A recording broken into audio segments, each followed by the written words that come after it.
Inspiring. Informative. And entertaining.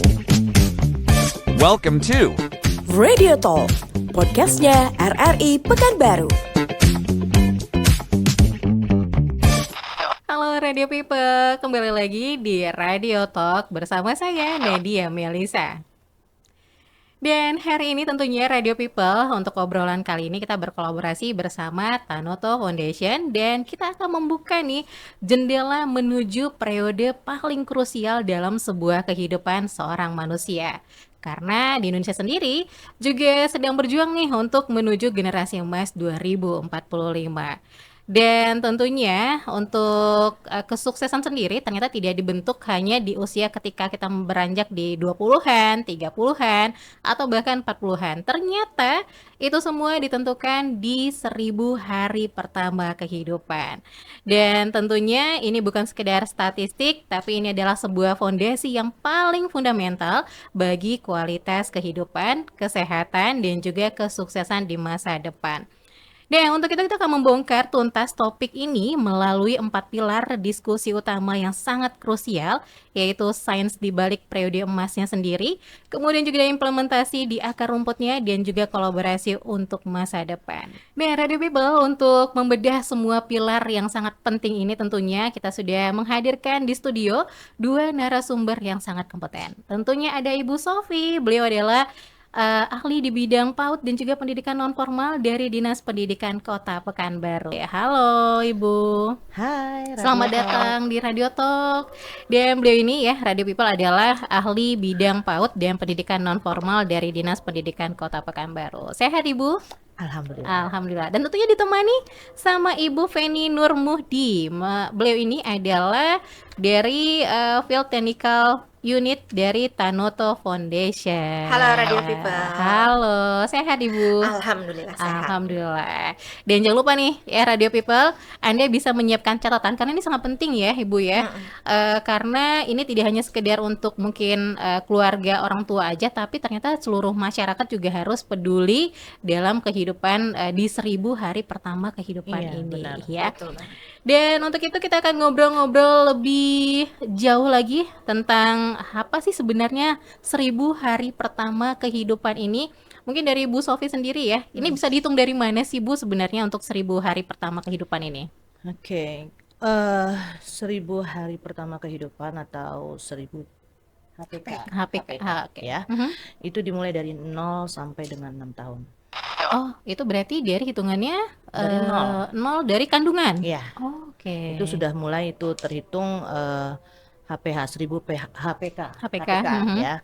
Nah, di mana 1000 HPK ini merupakan masa windows of opportunity, Oke. di mana pada proses pembentukan sel-sel otak anak, kemudian dikatakan golden age di situ Oke, sampai ya. usia 2 tahun itu sangat-sangat krusial sekali, sangat penting sekali masa perkembangannya sampai dengan 80% perkembangannya pesat pada usia 2 tahun itu untuk ukuran otak manusia dewasa.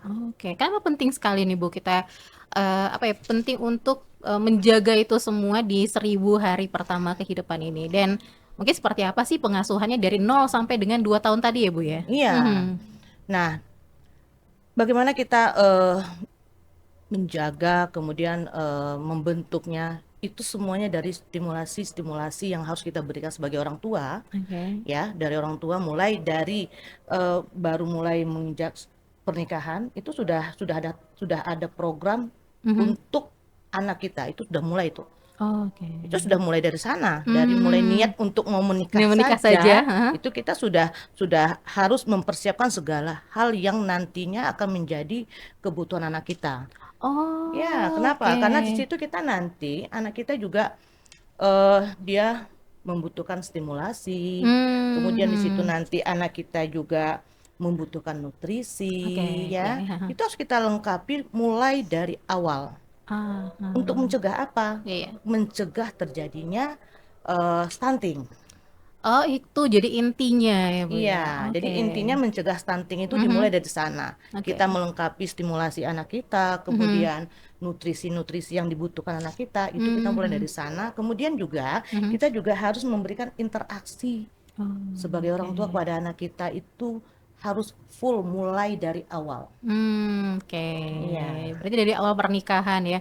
Kalau biasanya kalau awal pernikahan mikirnya rumah nanti kita nyicilnya di mana ya? Atau mobil besok mau beli cash apa cicil ya gitu ya? benar. Iya. Tapi ternyata itu yang dipikirkan ya, Ibu ya. Iya. Mungkin ke Ibu Feni ya. Kalau bisa dilihat nih kaitan antara pengasuhan dan tadi ada stimulasi juga ya. Itu sebenarnya sebegitu kuatnya atau bisa dijelaskan nggak apa kaitannya antara kedua ini? Kaitannya antara pengasuhan dan interaksi itu sangat kuat sekali, apalagi Oke. ketika ibu lagi hamil, itu bisa mulai interaksi, kita bisa ngobrol sama anak di dalam, walaupun menurut kita kayaknya anaknya belum mendengar ya, tapi enggak, justru bayi itu mendengar semuanya. Dia merasakan emosi ibunya dari dalam hamil. Jadi makanya kan dokter suka bilang, ibu hamil nggak boleh stres ya, biar anaknya nggak stres. Nanti Oke. kenapa? Karena dia merekam semuanya. Jadi kalau ketika hamil, mamanya sedih terus, nanti ketika lahir anaknya, walaupun interaksinya bagus, anaknya kan lebih sensitif. Sisi emosionalnya lebih gampang menangis, Oke. gampang merajuk, itu karena dia merekam semuanya. Dan ketika lahir pun interaksi itu dibangun dari hal-hal kecil, seperti cuman kayak nyanyi, main cilukba, Iya. kemudian nyanyi yang ibu-ibu di rumah. Kadang saya juga suka bikin nyanyian sendiri lah gitu waktu anak-anak Menciptakan masih lagu kecil. sendiri ya. Iya, yang penting ada interaksinya. Iya. Kita ada pegang anaknya, tatap matanya, itu Iya. membangun semuanya. Karena dari interaksi yang sederhana kan anak belajar merespon bahasa, kemudian dia mendengar suara ibunya gitu, dia lihat sekelilingnya Iya. gitu. Nggak diam-diaman aja ya. Enggak diam-diaman aja. di rumah. Karena Ya kan dampak dari diam-diaman kan speed delay sekarang kan Iya. banyak. Dan speed delay itu sudah menjadi permasalahan kita sekarang di Udah banyak ya, untuk Bu? usia Oh, TK. banyak sekali. Sangat Banyak banyak ya? ditemukan. Banyak sekali. Oke. Makanya sekarang kan banyak tempat terapi-terapi Iya. untuk speech delay, terapi bermain, terapi okupasi. Iya, Jadi iya. sel otak itu nanti di umur 2 tahun kalau tidak digunakan semaksimal mungkin, dia akan pruning. Ya, Sel-sel otaknya akan putus. benar. Oke. Jadi yang harusnya dia menyambung, bahasanya bagus, Iya. jadi karena nggak diajak ngomong, dicuekin, Nggak jadi berkembang. nggak berkembang. Jadi Oke. tata bahasa kosakatanya malah makin sedikit. Benar. Gitu ya. Makanya dulu juga kalau kita kembali flashback ke Iya. cara didik orang tua kita dahulu, itu Iya. orang tua kita kalau lihat kita yang punya anak kecil diam-diam aja, itu rewel ya. Iya. Dibawa ngobrol anaknya. Iya. Dijujai apa kan namanya, itu istilahnya kan begitu. Pokoknya anak kita tuh jangan sampai diam Aja gitu ya. bawa dia kemana aja. Betul. Bawa dia, oke. kadang kita pun sambil yang lagi hamil aja kita disuruh nyanyi-nyanyi. Ya mungkin Betul. kalau secara ahli Mhm. biasakan anak mendengarkan lagu-lagu klasik. Oh, kenapa tuh, Bu? Ada ini enggak? Stimulus itu lagi kembali. Stimulus. Mengaktifkan anak itu mulai dari dalam perut itu kita sudah mengaktifkan dia. oke. Kecerdasannya sudah berkembang. Ribuan sel-sel di otak itu akan berkembang dengan cepat apabila dia mendapatkan stimulus baik. Oke. Nah, kalau kita yang dari orang tua kampung mungkin Ya, disuruh mengaji. mengaji, Iya, sering-sering nanti sambil ngomong, "Dede, nah nih kita lagi gini ya, Dek ya." Iya. Itu memang diharuskan Iya, iya. untuk membiasakan anak kita dia terbiasa mendengarkan ocehan. Ah, Sehingga oke. menstimulus dia untuk mau berbicara. Gitu. Berarti memang sangat apa ya? Sangat harus kita peduli ya Betul dari kehidupan Wajib peduli. dengan kehidupan di 1000 hari Benar sekali. pertama dari kehidupan seseorang. Oke. hari. Tapi ada juga ketika kehamilan malah yang kadang ibu ya udah sibuk sendiri katanya biar nggak stres, tapi tidak mengajak tidak menstimulus lah ketika anak di dalam kandungan. Itu juga bisa berdampak nggak sih, Bu? Bisa dong. Oh, ada juga Justru ya.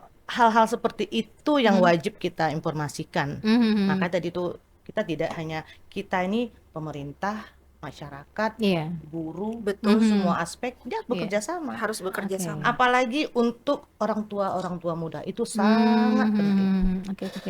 untuk mencegah itu. Iya, apalagi juga baru-baru ini katanya Indonesia juga baru apa ya, disahkannya undang-undang juga ya, Bu ya, Betul. tentang Benar. kesejahteraan ibu Iya. dan anak. Ya, Ya, Iya. oke. Ini kalau nggak salah Undang-Undang Nomor 4 tahun tahun 2024. 2024. Iya, benar. Tapi apa aja sih sebenarnya kenapa nih pemerintah mengeluarkan ini gitu, undang-undang tentang kesejahteraan ibu dan anak? Sebenarnya apa sih poin kunci dari undang-undang yang apa ya, secara langsung juga bisa mendukung pengasuhan dan juga tadi stimulasi dari sejak dini gitu, Bu?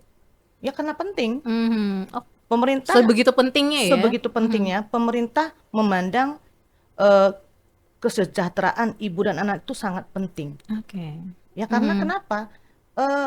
Anak itu merupakan calon penerus kita, Benar, iya. Betul. Benar. calon pemimpin kita masa depan. Kita gembar-gembor Indonesia Emas 2000, Iya.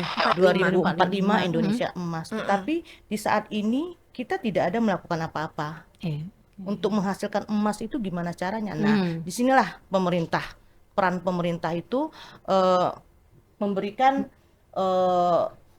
undang-undang terkait tentang KIA. Oke. Nah, kalau dalam segi sudut pandang dari Dinas Pendidikan, kami di situ ada 11 poin yang dapat kita sampaikan bahwa pentingnya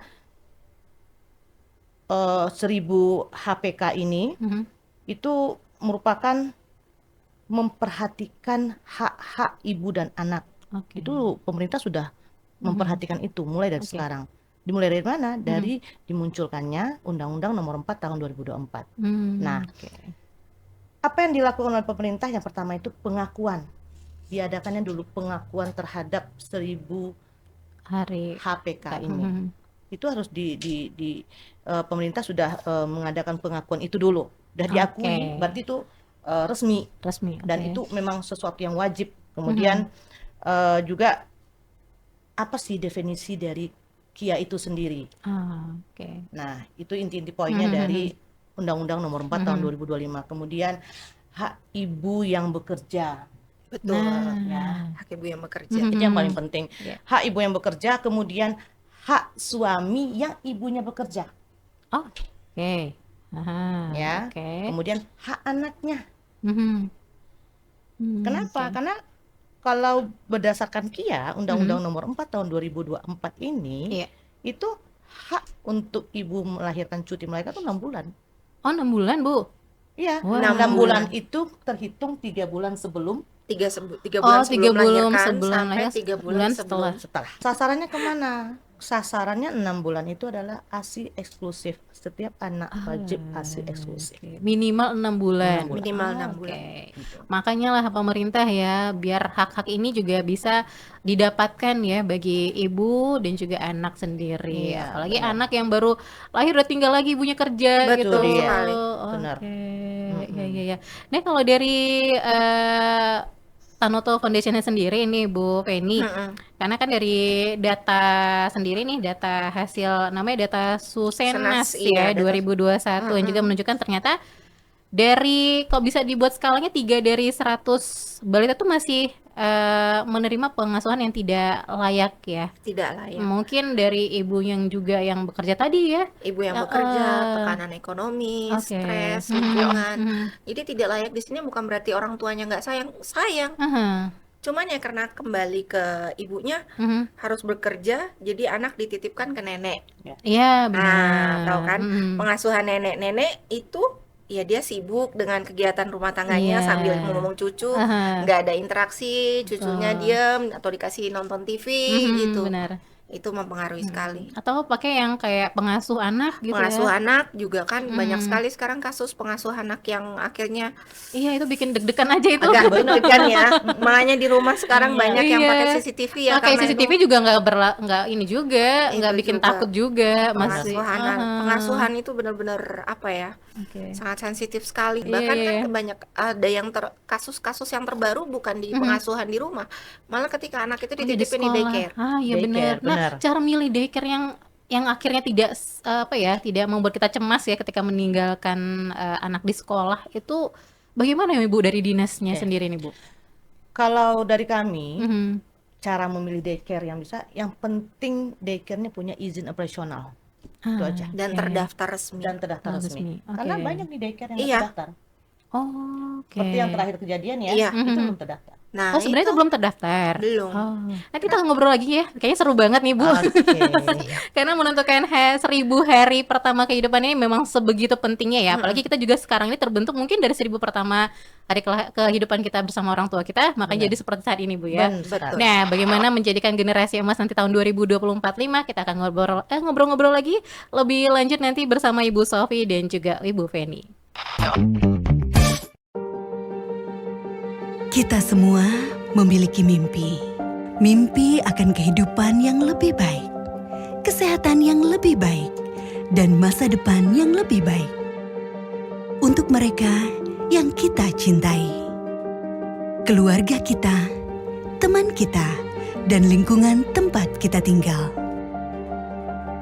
Di Tanoto Foundation, kami yakin bahwa mimpi dapat menjadi nyata saat setiap orang diberikan peluang yang setara untuk mengembangkan potensinya.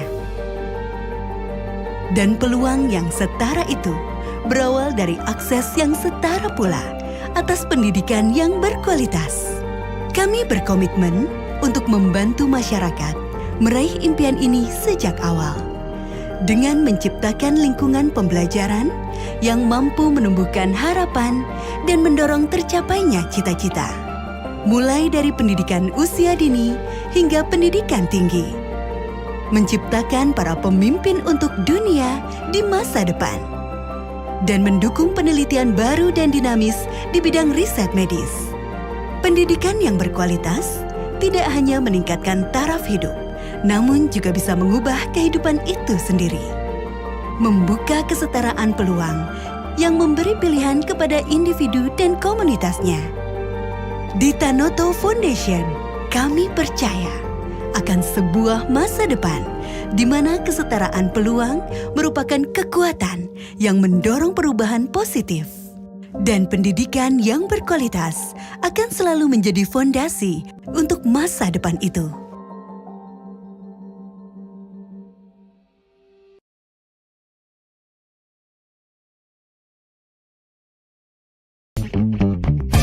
Kembali lagi di Radio Talk untuk bincang inspiratif kita bagaimana membangun fondasi emas ya, pentingnya juga pengasuhan dan juga stimulasi dini bersama Ibu Sofi dan juga Ibu Feni. Tadi seru banget ya ngobrolinnya, dan juga tentu 1000 kehidupan pertama. Hari HPK, hari pertama kehidupan ya. Hari pertama kehidupan. Mulai dari menikah ternyata sudah harus diperbincangkan ya. Betul. Mau seperti apa nantinya kita untuk mempunyai anak, stimulasi seperti apa agar nanti juga ternyata ini bisa membentuk nanti di masa dewasanya gitu. Betul.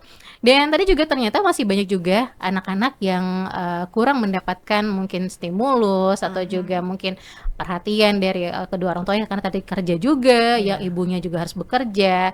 Nah, kalau mungkin dari Dina sendiri nih Bu Sofi, apa sih program yang bisa mungkin dirancang atau juga dijalankan bagi masyarakat agar bisa juga memperhatikan dari 1000 HPK ini sendiri? Oke. Sesuai dengan Undang-Undang Nomor 4 Tahun 2024 tadi ya, ada beberapa program yang sudah dicanangkan dan dibuat itu di bawah naungan Pak Wali. Dinas Pendidikan di bawah naungan Pak Wali. Pak Wali sudah mencanangkan, kami ada 6 program. Yang pertama yang paling penting sekali itu adalah PAUD HI. Itu Kemudian adalah PAUD HI itu Holistic Integritas. Jadi PAUD HI ini kalau di Kota Pekanbaru, di distrik Kota Pekanbaru itu dia merencanakan program ini untuk pengembangan PAUD yang tidak hanya aspek pendidikannya tetapi mencakup kesehatan, ya, ilmu-ilmu gizi, kemudian bagaimana pola pengasuhan, kemudian perlindungan anak sendiri. Nah, itu yang dikatakan dengan PAUD AI. Kemudian program ini juga sangat bersejalan dengan spiritnya Undang-Undang KIA tadi. Karena di 1000 HPK ini integrasi pendidikan dan gizi itu sangat penting untuk tumbuh kembang anak. Itu program pertama, PAUD HI. Nah, kemudian program yang kedua itu makan siang bergizi gratis.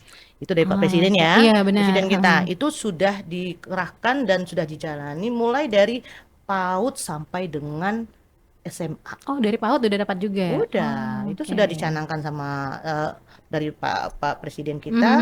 Memang itu tujuannya MBG ini program gizi di sekolah ini sangat relevan dengan Undang-Undang KIA untuk menambah gizi anak-anak kita. Jadi makanan itu makanan bergizi, bukan makanan enak. Betul. Oh, oke. Ya, karena ada sedikit kesalahan pengertian kok makanannya begini. Kenapa? Iya. Karena makanan bergizi itu mereka dikelola dan diatur oleh ahli gizi. Nggak sembarangan. Dan dia bukan dikelola oleh sekolah, tetapi tim tertentu. Ada timnya. Iya. Kemudian program yang ketiga itu Satuan PAUD sejenis SPS wajib ada di setiap kelurahan. Itu program Pak Wali yang sekarang. oke. Jadi anak-anak kita itu diwajibkan, wajar sekarang udah 13 tahun nih. Ya, Mulai dari oke. TK. Dari TK. Nah, situlah kita mulai. Pak Wali mulai dari sana bahwa oke. setiap kelurahan wajib ada satuan pendidikan sejenis SPS-nya. Oke. Ya. Nah, kadang SPS ini kan dia di bawah naungan Posyandu. Iya. Oke. SPS itu di bawah naungan Posyandu. Kemudian program yang keempat itu program PAUD terpadu. Itu PAUD terpadu aman. Nah, Itu program Pak itu lebih Wali. fokusnya kemana itu, Bu? Pendidikannya kembali. Kemudian selanjutnya peningkatan profesional guru.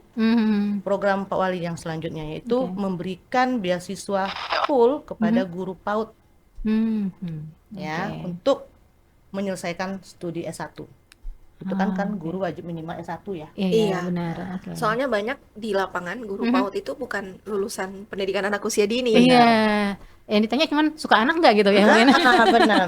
Sabar, Iya, ngadepin iya. anak Benar, gitu. benar. Nah, kemudian juga pengukuhan dari kinerja dari PAUD itu sendiri, Iya. ya IKU, di mana disesuaikan dengan standar pelayanan minimal. SPM-nya itu sudah distandarkan. Tapi kalau dari Tanoto Foundation sendiri kan yang juga sangat sangat aware juga ya, sangat fokus juga terhadap dunia pendidikan juga nih Bu. Untuk hal seperti ini dalam membantu pemerintah dalam menanggulangi permasalahan yang dihadapi untuk saat ini, apa sih yang dilakukan? Kalau dari kami itu kami melalui program siapkan generasi anak berprestasi. Oke. Itu bukan sekedar memberi bantuan tapi jadi mitra perjalanan untuk pemerintah. Oke. Jadi kami ini bekerja sama di desa, di Posyandu, di PAUD, memberikan pelatihan kepada kader Posyandu, Iya. Bunda PAUD. Oke. Jadi kita punya kayak kelas-kelas gimana caranya bermain dengan anak, orang tua juga terlibat, Iya, terus kemudian bagaimana kader Posyandu kita memberikan pencerahan kepada orang tua mengenai nutrisi gitu. Ini ada di mana aja nih Bu? Kalau yang di Riau itu dengan bisnis unit kami itu ada di Siak dan Kerinci. Oke. Kalau yang di luar Pulau Sumatera itu ada di Pandeglang, kemudian di Semarang, sama di Pasar Kalimantan. Gitu. Masih jauh-jauh Masih banget ya. jauh-jauh tempatnya. Itu pemilihan lokasinya karena menurut survei atau memang Iya, ada permintaan gitu? Karena menurut survei. Jadi kita memang berharap anak-anak yang berada di wilayah terpencil ini pemenuhan kebutuhannya sama seperti anak yang ada di kota gitu.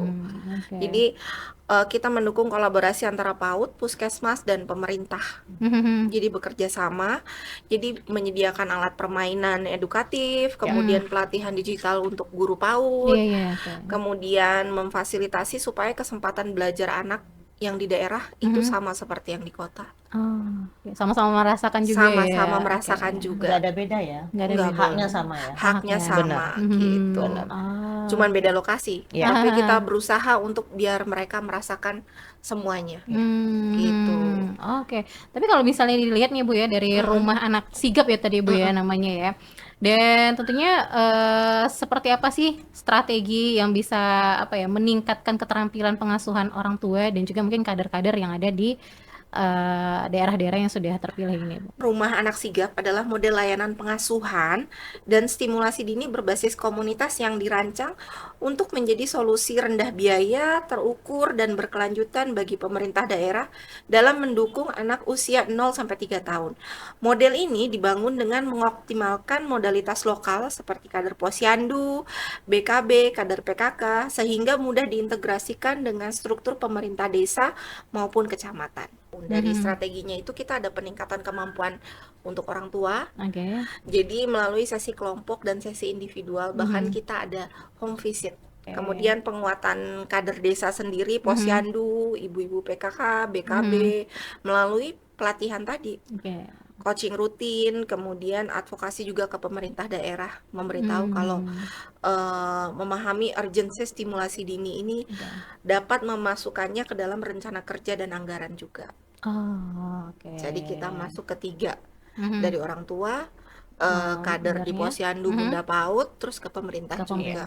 Dan itu memang komplit ya, memang Komplit. diterima dengan baik juga ya, Bu, Betul. ya? Alhamdulillah sampai sekarang mereka menerima dengan sangat baik dan menantikan, karena kalau kelas orang tua itu jadwalnya itu 2 bulan, sebulan 2 kali untuk sesi kelompok, 1 bulan sekali untuk stimulasi individual anak, terus 1 bulan sekali untuk kunjungan rumah, kemudian 1 bulan sekali parenting tematik, jadi kayak ada seminar ngumpulin orang tua. Kalau dari pandangan Bu Sofi gimana nih, Bu, dengan rumah Anak Sigap ini ya? Ya, kalau kita sih, kalau rumah sigap ini memang sesuai dengan kita dinas pendidikan. Dia memang tadi kita kembali lagi, dia sejalan dengan program kita, bahwa anak-anak kita ini memang perlu diperhatikan, dan kita memang apresiasi untuk Tanoto Foundation atas gebrakan-gebrakannya itu, karena kita sendiri tahu bahwa anak-anak ini memang butuh kita perhatikan, dia itu butuh diberi stimulasi, berbagai sentuhan-sentuhan. Nah, kalau dari rumah sigap mereka kan memang udah langsung ke kadernya, langsung kader posyandu langsung ya. Memang kan bagian yang terkecil yang lebih tahu itu kan memang kader posyandu. Sama dengan halnya dengan program Pak Wali kita yang tahun ini, program ATS, Zero ATS, pencegahan anak tidak sekolah. Nah, itu dia juga memulai dari kader posyandu. Kenapa? Karena kader posyandu lah yang paling terdekat dengan masyarakat. Betul. Karena mereka yang tahu di lingkungan masyarakatnya siapa yang butuh disentuh. Betul. Nah, program Pak Wali kan itu Zero ATS. Dia mengambil langkah pertama itu mencari siapa nih anak-anak yang tidak mau sekolah. Siapa nih anak-anak yang tidak sekolah? Apa alasannya mereka tidak mau sekolah? Tahun ini kita sudah membantu anak ATS kita itu dari 1.778 anak yang terdata di dashboard kementerian. Itu kita sudah membantu mereka. Sekarang tersisa sekitar 173 yang kalau kami mengatakan itu bukan anak putus sekolah, tapi bukan APS, tetapi APMS, anak tidak mau sekolah. Itu masalahnya lain lagi ya. Itu permasalahan berat sekali. Tapi ini memang seru banget ya untuk 1000 hari HPK ini ya, hari pertama kehidupan manusia, yang ternyata memang harus kita lebih lebih peduli lagi, lebih benar-benar dicanangkan dari awal. Terus juga kalau misalnya nanti ke depannya apapun permasalahannya bisa didiskusikan juga ya dari mungkin dari Dinas Pendidikan, ataupun juga mungkin dari Tanoto Foundation juga punya solusi-solusinya yang juga bisa berkolaborasi dengan pemerintah sendiri. Tapi kalau dalam kita tadi ya obrolan kita nih untuk kehidupan ini kan lebih besar ibu ya, Betul. Berperan. Tapi sebenarnya peran ayah itu seperti apa sih di 1000 kehidupan pertama manusia ini sendiri? Peran ayah itu paling penting. Paling penting. Paling penting. Paling penting.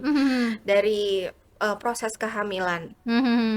Peran ayah itu membantu mencukupi gizi ibu hamil. Benar. Dari susunya. Nggak harus yang mewah. Minum susu kedelai pun bagus. Tajin ibu juga hamil. bagus. Air tajin. Serius Bu, air tajin? Boleh. Tinggi gizinya Bagus, gizinya bagus. Nggak harus misalnya keterbatasan ekonomi, nggak bisa beli susu hamil. susu kacang kedelai pun bisa. Bener. Buat sendiri Air bisa. kacang hijau rebus itu Bisa. Bisa juga, nggak harus Bisa. susu bermerek di Tidak swalayan itu. harus. Pasca melahirkan, untuk melancarkan ASI, ayah bisa membantu pijat ASI Iya, benar. atau nemenin mamanya begadang. Cuman kan kadang sang ayah dia juga harus bekerja pagi, nggak sanggup begadang malam, jadi ibunya lagi sendirian gitu. Iya. Padahal dari situ, terus kemudian ke 1000 setelah anak MPASI, selera makan ayah itu ternyata ada penelitiannya, selera makan ayah itu sama dengan selera makan anaknya. Bener. Jadi kalau ayahnya suka makan sayur, anaknya pasti suka makan sayur. Waduh, ini para ayah nih harus makan sayur dari sekarang ya. Biar anaknya mau makan sayur Iya, ya. jadi kalau yang mencegah anak tantrum atau GTM nggak mau makan, ayahnya suruh makan di depan. Oke. Makan bareng Wah. sama anaknya. Itu ada penelitiannya juga. Makanya kalau kita lihat di TikTok tuh kan banyak tuh konten-konten yang dari luar sana kayak Iya. kayak dari Cina. Nanti anaknya nggak mau makan, asik main gadget. Iya, Ba- ada yang- bapaknya yang jadi korbannya. Iya. Iya bener. Ya, karena apa? Karena ayah itu menjadi role model Iya. bagi anaknya. Mungkin itu juga bisa mengurangi isu-isu fatherless sekarang ya. Betul. Iya, Ayah benar. ada tapi perannya kurang. Perannya gitu ya. kurang di rumah. Untuk saat ini peran ayah itu sangat besar. Oke. Sangat-sangat menentukan sekali untuk perkembangan anaknya. Stimulasi dari ayah, kemudian gaya bahasa ayah itu sangat mempengaruhi anak. Semuanya. Oke. Mau anak laki-laki, anak perempuan, Benar itu sekali. pasti ngeliat figur ayahnya. Benar, Oke. benar. Jadi bagaimana ayah bersikap di rumah Itu yang akan itu. ditiru. Oh. Ya, benar. Walaupun yang katanya ibu adalah madrasah pertama anak gitu ya. Iya. Betul. Tapi Tapi yang ayah- dilihat contoh pertamanya itu malah ayah, bukan ibu.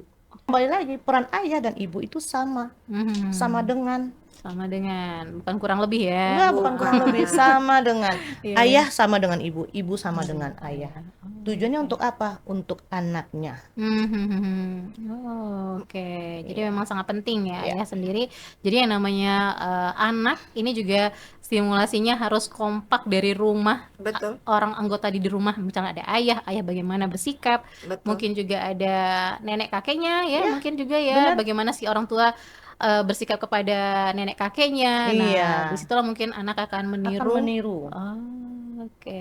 Jadi kita harus memberikan contoh yang baik kepada anak kita. 1000 Berbahasa yang baik Betul, kepada anak 1000 kita. HPK itu otaknya masih kayak sponge. Benar. Nyerap semuanya. Oh, gampang gitu ya. Jadi kalau masuk ayahnya suka marah-marah, teriak-teriak, dia pun akan teriak-teriak. Benar. Nah, itu tadi di 1000 HPK itu Ya, mau melihat sosial emosionalnya bagus ya dari situ. Ya, benar. Oke, wah seru sekali ini. Ternyata apa ya, penentuan ke depannya seperti apa anak itu memang dari 1000 1000 HPK ini sendiri. Hari benar. pertama kehidupan. Hari pertama ya. kehidupan mulai. Wah, nggak kerasa nih Bu, kayaknya pengennya 2 jam ya durasinya. Tapi nggak kerasa nih sudah hampir penuh durasi kita untuk Oke. hari ini. Tapi mungkin sedikit harapan nih kepada mungkin masyarakat juga nih dari Bu Sofi. Apalagi sekarang juga banyak yang tadi kayak kita menyinggung sekolah juga ya Bu Sofi ya. Iya, benar. Sekolah bagaimana sih memilih sekolah, apalagi kan Pekanbaru juga mungkin belum beruntung ya seperti kota-kota besar yang kantornya punya tempat penitipan anak ataupun juga PAUD-nya. Mereka juga harus meninggalkan anak di sekolah mana, ibunya kerja di mana gitu. Iya, Ini bagaimana benar. ini Bu? Jadi kita untuk jenjang pendidikan PAUD, kita menghimbau kepada ibu-ibu muda, kepada semuanya yang butuh untuk menitipkan anaknya, ya kan?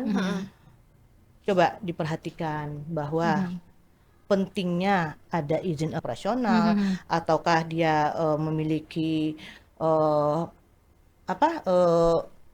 CCTV, baik itu di dapur, baik itu di semua sekitaran, titik sih, iya harus semua titik, tempat-tempat yang rawan itu kita wajib mempertanyakan. Sebagai orang tua yang ingin menitipkan anaknya, itu wajib kita pertanyakan. Untuk apa? Demi kenyamanan anak kita. Itu tujuannya. Itu tujuannya. Oke, mungkin kalau Bu Feni sendiri nih harapannya bagaimana sih? Mungkin kepada masyarakat nih biar tahu betapa pentingnya untuk kita bisa mendapatkan fondasi yang kuat, apalagi untuk keluarga yang baru mungkin akan memiliki buah hatinya di 1000 HPK-nya ini sendiri, Bu Feni. Bahwa 1000 HPK itu merupakan fase tumbuh kembang yang paling utama dan fondasi masa depan anak itu sendiri. Jadi kami berharap PAUD holistik integratif ini menjadi sangat penting, bukan cuman konsep, tapi standar nasional pengasuhan yang memastikan anak usia dini mendapatkan asupan kesehatan dan gizi, kemudian pengasuhan yang baik, stimulasi yang berkualitas, perlindungan anak, serta lingkungan yang aman untuk belajar dan berkembang. Benar. Jadi ini yang terus diperjuangkan oleh TF dan banyak mitra pemerintah, membangun sistem yang tidak hanya melihat anak dari satu sisi, tapi secara keseluruhan, fisik, emosi, kognisi, dan sosialnya. Jadi seperti kata pepatah, it takes a village to raise a children. Jadi benar-benar semua orang, semua unsur di pemerintahan dari atas sampai bawah itu terlibat.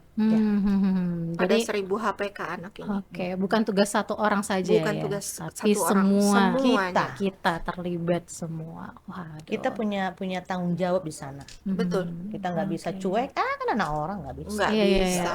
Oke, baik-baik. Waduh, seru banget nih. Kayaknya kita besok ada obrolan lagi nggak sih?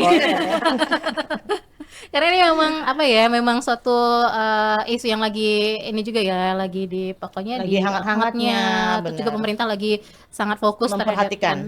terhadap betapa pentingnya kita bisa membangun fondasi generasi emas ini sendiri. Terima kasih Bu Feni, Bu Sofi juga sudah hadir di Radio Talk, sudah bagi-bagi informasi yang sangat bermanfaat untuk masyarakat di luar sana, dan pastinya juga untuk membangun generasi muda yang generasi emas ya. Nanti juga pastinya bisa kita mulai dari 1000 hari pertama kehidupan, dari pertama berkeluarga. Terus juga ini bukan tugasnya satu orang saja atau juga satu keluarga, tapi seluruhnya yang juga bisa ikut serta dalam membangun generasi emas ini sendiri. Baik, sekian dulu untuk Radio Talk untuk hari ini dengan bincang inspiratifnya. Kita ketemu lagi di episode berikutnya. Bye-bye, sampai jumpa.